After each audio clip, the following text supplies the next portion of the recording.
Company ತೊಗೊಂಡ್ರಿ ಅಪ್ಪ. ಅದು ನಮ್ಮ ಯೋಗಾನಂದ ಅಪ್ಪಾಜಿಯವರ ಮತ್ತು ಬಸವರಾಜ ಅಪ್ಪಾಜಿಯವರ ದೀಪಕ್ಕಪ್ಪ ಅವರ ಆಶೀರ್ವಾದ ರೀ. ಅದು ಈ ಆಶ್ರಮದ ಒಂದು ಋಣ ನಮಗೆ. ಇಲ್ಲಿ ನಾನು ಶಾಬರಿ ಮಂತ್ರ ಆ ಆಶೀರ್ವಾದದಿಂದ ನನ್ನ ಮಗಳಿಗೆ ನೌಕರಿ ಸಿಗ್ತಿ. ಸ್ಟಾರ್ಟಿಂಗ್ 19,000 ಪೇಮೆಂಟ್, 15,500 ರೂಪಾಯಿ ಕೈ ಸಿಗ್ತೈತಿ.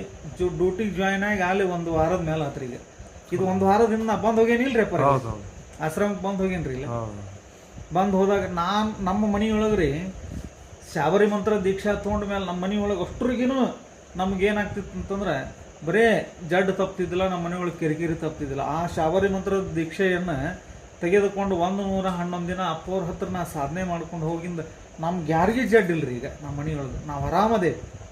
ಮತ್ತು ಆರ್ಥಿಕ ಪರಿಸ್ಥಿತಿಯಿಂದ ನಾವು ಸುಧಾರಣೆ ಆಗ್ಲಿಕ್ಕತ್ತೀವಿ. ಅಪ್ಪ ಅವರು ನಮ್ಗೆ ಕೇಳಲಾರ್ದನ ಏನು ಮಾಡ್ಲಿಕ್ಕತ್ತಾರ ಅಂದ್ರೆ ಆಶೀರ್ವಾದ ಮಾಡಕತ್ತಾರ್ರಿ.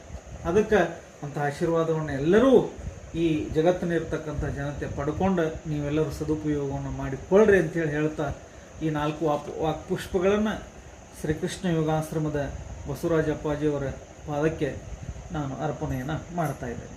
ಜಯ ಮಂಗಲಂ, ಜೈ ನಮ ಪಾರ್ವತೀಶ್ವರ ಹರ ಮಹಾದೇವ. ಧನ್ಯವಾದ.